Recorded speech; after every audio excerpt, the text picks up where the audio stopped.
নমস্কাৰ প্ৰিয় দৰ্শক, আপোনালোকক আমাৰ ইউটিউব চেনেলটিৰ পৰাই স্বাগতম জনাইছোঁ আৰু লগতে নতুন বছৰৰ আপোনালোকক আগতীয়াকৈ শুভেচ্ছা জনাইছোঁ। আজি বিশেষ ভিডিঅ'টো আমি আলোচনা কৰিবলৈ গৈ আছোঁ 2025 পৰা 2030 চনৰ মাজত কোন ৰাশি হ'ব সকলোতকৈ ভাগ্যৱান। এই ৰাশি কেইটাই পৃথিৱীত ৰাজত্ব কৰিবলৈ গৈ আছে। গ্ৰহ নক্ষত্ৰৰ চলনৰ আৰু জ্যোতিষ শাস্ত্ৰৰ ভিত্তিত কোন ৰাশিৰ ভাগ্যৱান হ'বলৈ গৈ আছে। শনি দেৱতাৰ আশীৰ্বাদত জীৱনলৈ ধন সম্পদ সুখ শান্তিয়ে উন্নতি কঢ়িয়াই আনিব। সকলোবোৰ ক্ষেত্ৰত সফলতাই পাব। আপোনালোকৰ ৰাশি আছেনে নাই এই ভাগ্যৱান ৰাশিৰ ভিতৰত তালিকাত আছেনে নাই চেক কৰাৰ অতি প্ৰয়োজন আছে।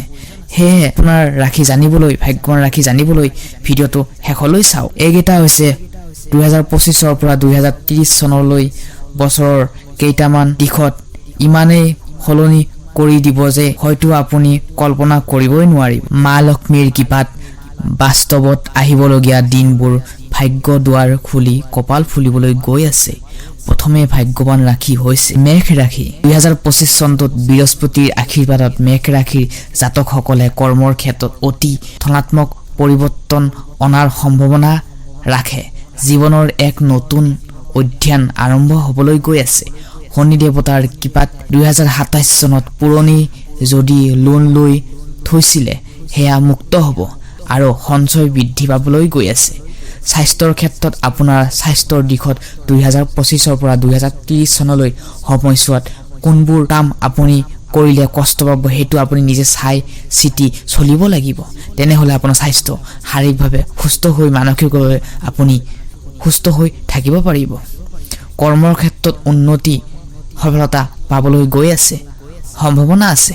প্ৰেম আৰু পৰিয়ালৰ ক্ষেত্ৰত মেষ ৰাশিৰ জাতক জাতিকাসকলৰ 2019 চনৰ বিশেষকৈ বৈবাহিক জীৱনৰ সুসময় হ'বলৈ গৈ আছে।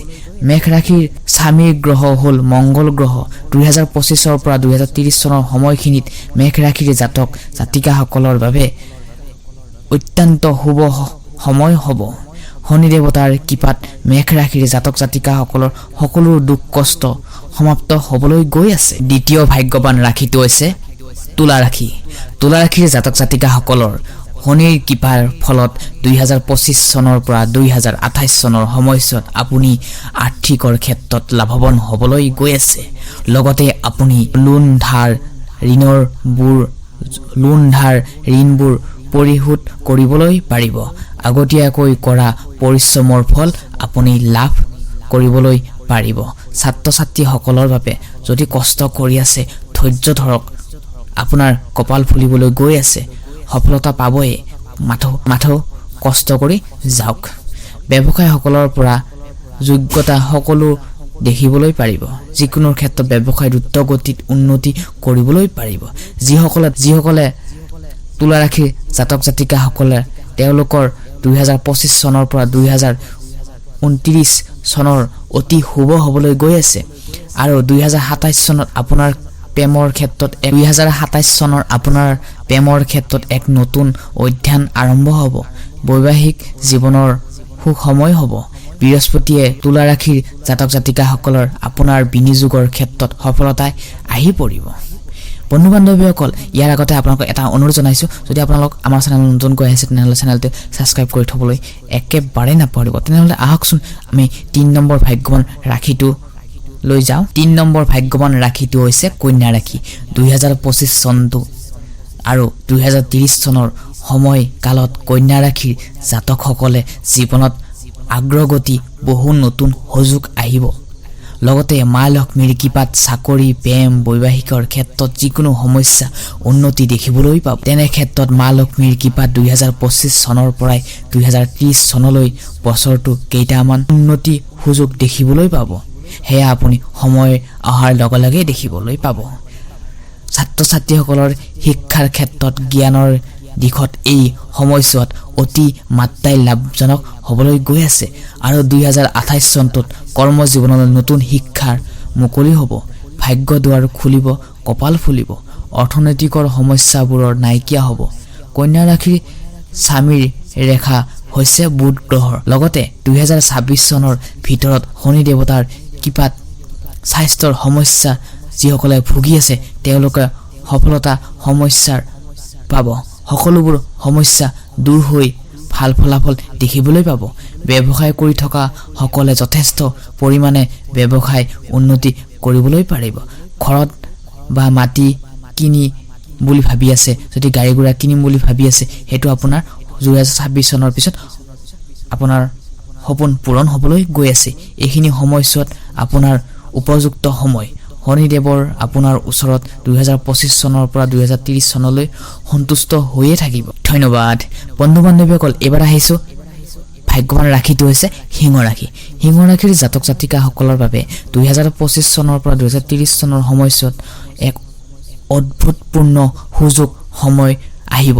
এই সময়ছোৱাত কৰ্ম জীৱনলৈ, পৰিয়ালৰ আৰু ব্যক্তিগত জীৱনৰ উন্নতি বহুতো সম্ভাৱনা থাকিব। উন্নতি ফালত কৰ্ম জীৱনলৈ আপোনাৰ 2027 চনৰ বৃহস্পতিৰ সিংহ ৰাশিৰ জাতকসকলৰ উদ্যোগত ক্ষেত্ৰত এক নতুন পথ মুকলি কৰিব পাৰিব। যিসকলে নিজাকৈ ব্যৱসায় আৰম্ভণি কৰিব বিচাৰে তেনে ক্ষেত্ৰত এই সময় অতি শুভ মনা যায়। লগতে প্ৰেমৰ ক্ষেত্ৰত আহিছোঁ। আপোনালোকৰ প্ৰেমৰ ক্ষেত্ৰত 2026 চনৰ পৰা 2029 চনৰ বিশেষ শুভ। আনি মা লক্ষ্মীৰ কৃপাত এক দীৰ্ঘস্থায়ী এক সুখ শান্তিৰ সম্পৰ্ক গঢ়ি তুলিব পাৰিব। আপুনি সমাজ সেৱাৰো পৰা যথেষ্ট চাপত পাবলৈ গৈ আছে। মা দেউতাৰো চাপত পাই আপুনি শিক্ষাৰ ক্ষেত্ৰত, প্ৰেমৰ ক্ষেত্ৰত আগবাঢ়িবলৈ সুযোগ হ'ব। বন্ধু বান্ধৱীসকল, এইবাৰ আহিছোঁ 5 নম্বৰ ভাগ্যৱান ৰাশিটো হৈছে বৃষ ৰাশি। বৃষ ৰাশিৰ জাতক জাতিকাসকলৰ বাবে 2025 চনৰ পৰা 2030 চনৰ মুকলি সম্ভাৱনাৰ সময়। ধেমালিৰ সম্ভাৱনা সময়। ধেমালি কৰি থাকোঁতে সময়বোৰ পাৰ হৈ যাব, কিন্তু নিজৰ স্বাস্থ্যৰ প্ৰতি নিজৰ কথা গুৰুত্ব দিব লাগিব, নহ'লে কোনে গুৰুত্ব দিব। সেয়েহে বৃষ ৰাশিৰ জাতক জাতিকাসকলৰ বাবে অতিয়ে শুভ হ'বলৈ গৈ আছে। আনৰ চিন্তা বাদ দি নিজৰ কৰ্মৰ প্ৰতি ফ'কাছ দিবলৈ চেষ্টা কৰক। নিজক হুৱাবলৈ, নিজৰ কৰ্মবোৰৰ প্ৰতি ধ্যান দিবলৈ সজাগতা হ'বলৈ চেষ্টা কৰক। 2028 চনত বৃহস্পতিৰ বৃষ ৰাশিৰ ধন ভাৱত প্ৰভাৱ বিস্তাৰ কৰাৰ ফলত সম্ভৱ বৃদ্ধি পাব। যিকোনো সম্পদ বৃদ্ধি পাব। লগতে 2025 পৰা 2027 চনৰ সময়ছোৱাত ছাত্ৰ ছাত্ৰীসকলৰ শনি দেৱতাৰ কৃপাত যথেষ্ট জ্ঞান লাভ কৰিবলৈ সক্ষম হ'বলৈ গৈ আছে। কেৰিয়াৰৰ ক্ষেত্ৰত সফলতা পাব। ব্যৱসায়ীসকলৰ ক্ষেত্ৰত সময়ছোৱাত ধাৰ ঋণবোৰ সমাপ্ত হ'ব আৰু লাভ ৰিলেশ্যনৰ ক্ষেত্ৰত তেওঁলোকৰ ইজনে সিজনক অতি চাপতাৰে সংসাৰবোৰ, ৰিলেশ্যনশ্বিপবোৰ কটোৱাই নিব পাৰিব। বন্ধু বান্ধৱীসকল, এইবাৰ আহিছোঁ আমি অন্তিমটো ভাগ্যৱান ৰাশিটোলৈ।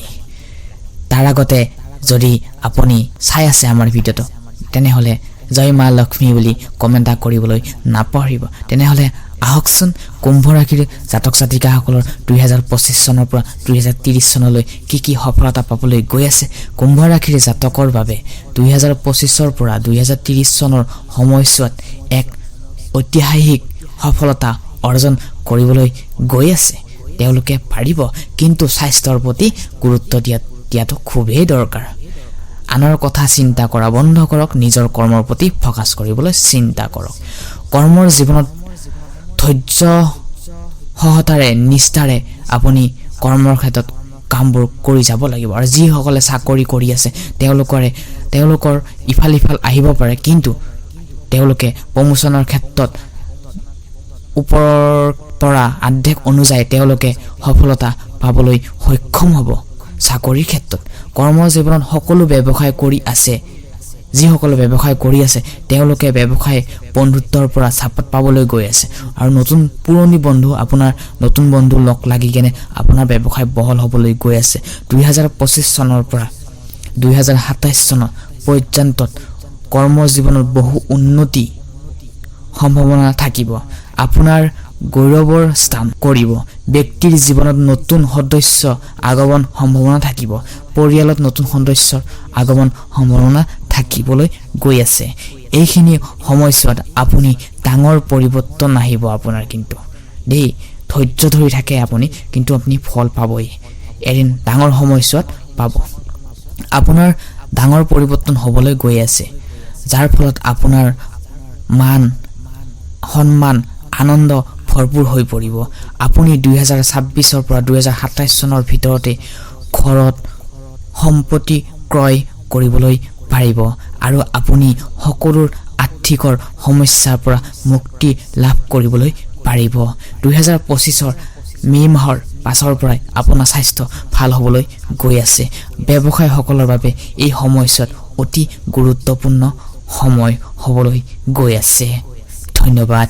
যদি আপোনালোক আমাৰ চেনেললৈ নতুনকৈ আহিছে, ভিডিঅ'বোৰ যদি ভাল পাইছে, তেনেহ'লে লাইক এটা কৰি আমাকো উৎসাহিত কৰক। আপোনাৰ এটা লাইকে আমাক ভিডিঅ' বনোৱাত প্ৰেৰণা যোগায়। লগতে আকৌ নতুন ভিডিঅ'ত আপোনালোকক লগ পাম। আপোনালোকে ভালে থাকক, কুশলে থাকক। আৰু যদি ভিডিঅ'টো ভাল লাগে তেনেহ'লে বন্ধু বান্ধৱীলৈ প্ৰেৰণ কৰিবলৈ একেবাৰে নাপাহৰে। লগতে বেল আইকনটো দবাবলৈ নাপাহৰিব। ধন্যবাদ।